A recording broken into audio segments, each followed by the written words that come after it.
você de casa, começa agora o programa Última Palavra aqui pela Rede Gospel de televisão para todo o território nacional. No programa de hoje nós vamos falar sobre como se relacionar com os pais.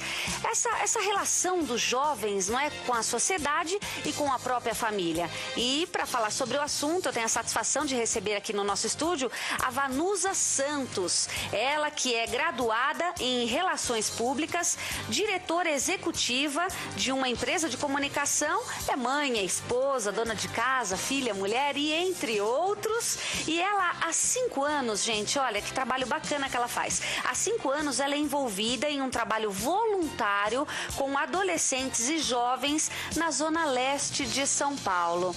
Vanusa, satisfação recebê-la aqui. Muito obrigada por ter aceito o nosso convite para vir falar de um tema tão importante que é essa relação dos jovens com a sociedade e com a própria família. Eu é que agradeço, Priscila. É muito bom estar aqui. É sempre muito bom falar sobre esse assunto, porque é um tema que é muito vasto, muito amplo e muitas vezes as pessoas limitam a questão do jovem como uma questão individual, né? O jovem tem alguma situação, então o jovem é rebelde, o jovem não está legal, o jovem isso e aquilo. A juventude está sendo muito marginalizada, na verdade. Como um todo? Como um todo. E isso não só a relação com os pais.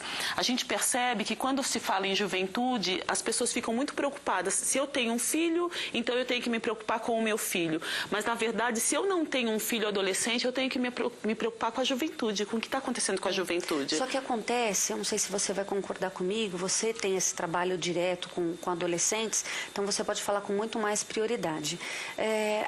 Quem não tem filho ou quem não tem um adolescente na família se torna um pouco mais individualista. Então, o problema com o filho do outro, com os jovens em geral, é um problema que não afeta dentro da minha casa. Isso. Só que aí quando para num farol e é assaltado por um jovem, por uma criança ou até um adolescente, aí é que vai Lembra começar... que se existe uma situação. Exatamente. Então, essa que é a questão, Priscila, quando a gente coloca... Quando eu comecei a fazer esse trabalho, eu comecei desenvolvendo um trabalho restrito de grupo de jovens, e aí eu fui me aprofundando e percebendo qual era a situação de cada jovem.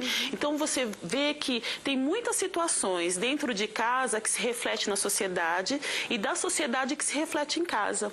Então quando uma pessoa solteira, ela para num farol e um menininho vai pedindo esmola, fica assustado com essa situação.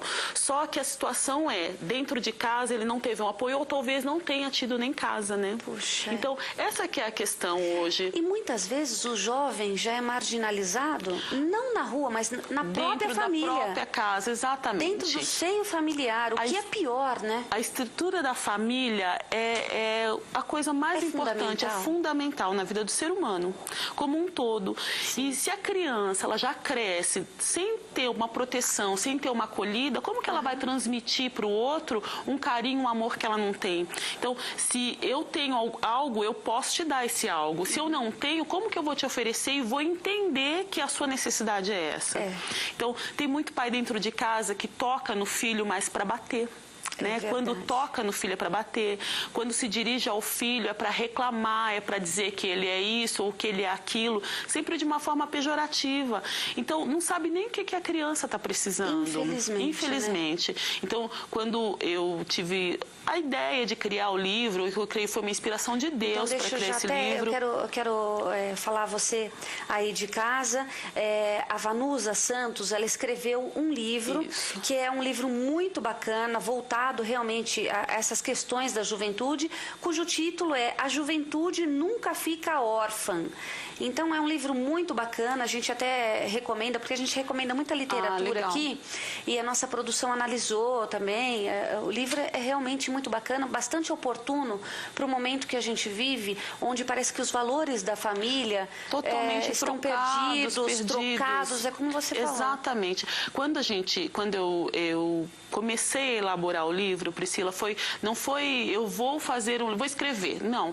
Foi tinha tanto conteúdo, tanta coisa que os pais não sabiam, que os adultos não sabem. E tudo da sua vivência lá na própria Zona Leste? Tudo vivência, não tem nenhum caso fantasioso no livro, nada. É tudo realidade, são questões que acontecem dentro das casas, que a gente vê reflexo, às vezes dentro da escola, da igreja. Se fala muito em bullying hoje, né, que é a violência escolar. Muito. Só que o bullying sempre existiu, esse nome bonito que surgiu agora, como colocaram um nome americano, chamou a atenção. Ficou diferente, né? Mas isso sempre existiu. Dentro de casa, aliás, nas escolas, dentro de casa a violência doméstica é algo assim terrível. E aí você vai buscando, às vezes a gente encontra situações dentro da igreja e fala, não, essa criança tem que ver porque está com algum problema. Vai ver o histórico dela que você vai encontrar qual é o problema. Sabe, Vanusa, eu costumo falar sempre, não só nessa situação, mas em outras também, e se aplica em tudo.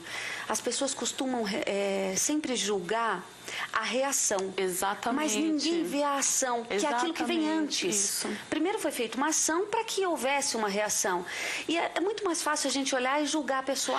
Olha lá a reação que ela teve. Exatamente. Mas como é que foi o antes, e criar rótulos, né, Priscila? Hoje tem muitos rótulos, existem muitos rótulos para a juventude que é vagabundo, é marginal, é um drogado. É drogado, aí usam o termo nóia. Hoje, o livro tem um nome bastante apropriado, eu creio, porque a juventude nunca fica órfã. Quando o jovem não encontra os valores dentro de casa, ele não encontra o apoio de um adulto, de uma pessoa que possa transmitir valores para ele, seja pai, seja mãe, um tio, a condição não é só de relacionamento paterno, né? Mas de você transmitir valores. Quando ele não encontra, ele vai buscar. Ele tem que buscar em algum lugar, precisa dessa proteção. E hoje, infelizmente, basta ligar a televisão, a gente vai ver que traficante, a marginalidade está fazendo isso muito bem. Então, quando a gente fala que recrutam os nossos jovens. Nossa, de uma forma extraordinária. E os torna... faltam ações políticas públicas para inserir esses jovens na sociedade. Em contrapartida, como você falou, o crime organizado recruta esses jovens e mostra que eles têm uma importância. Exatamente. Essa questão de... ele pertence a um grupo. Exatamente. Existem uma situação no livro que o garoto sempre esperou da mãe, e isso é um clássico, né, dentro do livro, porque é uma situação que a gente encontra muito dentro das casas, dos lares. Sempre esperou da mãe que ela cumprisse a promessa de passear o final de semana com o irmão. E prometia dia após dia. Ela não tinha condições de ficar a semana inteira. Ela trabalhava, não tinha... Ela que era arrimo de família. Então, ela cuidava ela e os 2 filhos. E sempre prometeu. E esse final de semana nunca chegou. Chegou o momento que os amiguinhos da rua, né, começaram a... Vamos passear, vamos isso, vamos aquilo. E isso começou a ir para balada. Com 15 anos, ele já começou a conhecer um outro mundo. E aí, quando os amigos diziam, vamos fazer isso, eles estavam lá no horário certo. E não tinha aquela coisa, não deu, não, eu marquei, eles estão lá. A pontualidade era britânica. E com isso, começou a rolar uma droga, começou a rolar bebida, e hoje acabou desestruturando totalmente a família, o pouco que restava. E essa história é real? É real, é real. É uma história que acontece assim, é uma história no livro, mas a gente se depara com isso o tempo inteiro. Nossa, quantas pessoas, Vanusa, eu quero até abrir aspas, quantas pessoas que estão nos assistindo, né, famílias, mães, pais que sofrem com essa realidade. Exatamente. Tendo os filhos escravos da criminalidade, né, e a serviço do crime. Então, olha, eu quero dizer a você aí de casa, nossos telefones estão na sua tela, ligue, participe, tire suas dúvidas. A Vanusa está aqui com a gente hoje, ela tem uma experiência vasta no assunto, porque ela trabalha com jovens, com adolescentes, na região leste aqui da cidade de São Paulo, então ela sabe o que está falando e ela pode te ajudar, de repente, em uma situação que você não está vendo saída. Porque quando a gente está passando, né, Vanusa, a gente não vê saída. A gente não consegue. Mas, às vezes, uma palavra pode mudar tudo, né? E, às vezes, uma coisa simples um detalhe, né, que a gente vai comentar aqui, que faz toda a diferença dentro de casa ou no relacionamento com o jovem. Vanusa, eu quero te fazer uma pergunta. Ao que você, com essa sua experiência, ao que você atribui a agressividade com que os jovens hoje estão agindo agindo, não só dentro de casa, batendo nos pais, mas na própria rua, essa violência que a gente vê, aquele caso do jovem que foi espancado na porta de uma danceteria. Isso. Enfim, e outros casos dentro das salas de aula, brigas entre meninas, né? A gente fala briga, a gente pensa só que é coisa de homem, né? Mas meninas... Geral hoje. Se pegando na porta da escola muitas vezes por causa de namorado. Ao que você atribui isso? A falta de limite. Priscila, eu quero deixar muito claro assim que eu não sou PhD em tratamento com adolescente, não. Eu me coloco no livro como uma porta-voz daquilo que eu entendo, daquilo que eu verifiquei com os jovens e coloco que tem muitos pais que não sabem. E, de repente... é uma forma de mostrar, o seu filho pode estar precisando de algo que você não está conseguindo enxergar, mas é muito simples. De repente, você dando uma atenção para ele, conversando com ele, perguntando como você foi na escola hoje, faz toda a diferença. Então, a falta de limite também, olha, eu vejo... Olha, você está falando em limite, eu quero mostrar, olha, a gente está relembrando, através dessas imagens, aquela agressão ao jovem. Até hoje, esse jovem, ele está... alguns desses agressores foram presos faz mais ou menos umas 2 semanas. Isso é foram bem recente. Condenados, né? Na verdade, eles já estavam presos, foram condenados, só que a pior condenação não foi desses jovens, foi desse que a gente vê estirado aí no chão, que ajudava a mãe, que é sozinha, e que hoje está lá preso a uma cama, vegetando, um menino bonito que, nossa, podia hoje estar formado e que não pode fazer mais nada, porque ele sim foi condenado a ficar numa cama. Exatamente. Do meu ponto de vista, Priscila, esse é exatamente a falta de limite. Olha as meninas, esses jovens, pois é, não tem limite, elas precisam de alguma forma mostrar que pode. É uma forma de defesa também a agressividade da juventude. Mas essa agressividade a esse ponto, sem nada, sem limites, vai dar, eles vão bater, vão machucar, porque são isso que eles recebem. E muitas vezes, Priscila, é resultado de agressão não de tapa, não agressão física, mas agressão verbal. Psicológica. Isso tudo é muito sério.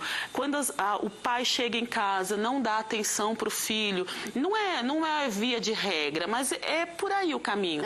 Não dá atenção, não dá limite, oferece as coisas, troca a atenção, alguns minutos de atenção, porque não tem condições de trabalhar, tem que trabalhar, e troca por coisas materiais.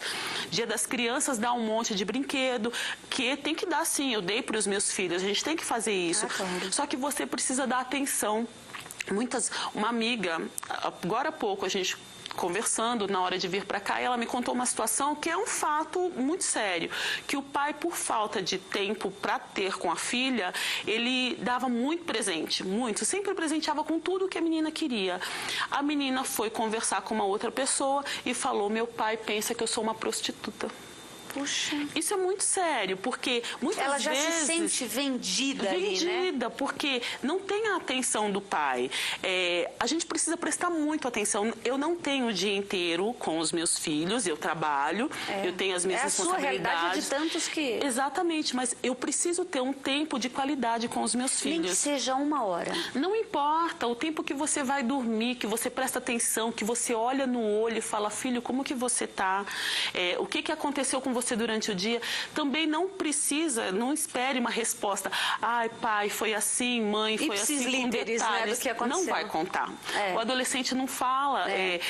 Você precisa tomar a confiança dele, mostrar para ele que ele pode realmente confiar em você, garantir isso para daí com o tempo você conseguir entender o que está passando na cabecinha dele. Não adianta como esses meninos que passaram agora, né? Não adianta chegar lá e falar o que acontece com você, que eles não vão responder. É capaz de vir para cima de você com tapa, com xingos, sem um pingo de respeito, porque na verdade ele não tem respeito com ele mesmo. Ele não se respeita, né? Eu já levantei aqui a questão, Vanusa, porque as pessoas falam assim: os filhos precisam respeitar os pais. É óbvio. Os filhos precisam respeitar os pais. Só que os pais precisam respeitar seus filhos. Exatamente. Eu acho que a recíproca é verdadeira, independente se eu sou mais velha, meu filho é mais novo, ele é que está na condição de me respeitar. Mas eu também estou na condição de respeitá-lo. O que eu tenho aprendido e que eu quero... estou treinando para passar para os meus filhos. Eu volto a dizer, eu tenho filho, uma filha vai fazer 5 anos agora e um bebê de 1 ano e 5 meses. Não tenho filho adolescente. Eu falo que eu tenho filhos afetivos, né? E eu, convivendo com eles, eu aprendi coisas que eu preciso trabalhar na educação dos meus filhos. Então, uma das coisas que para mim é muito claro hoje, como mãe, é que eu preciso respeitar os meus filhos primeiro. Se eu grito com os meus filhos,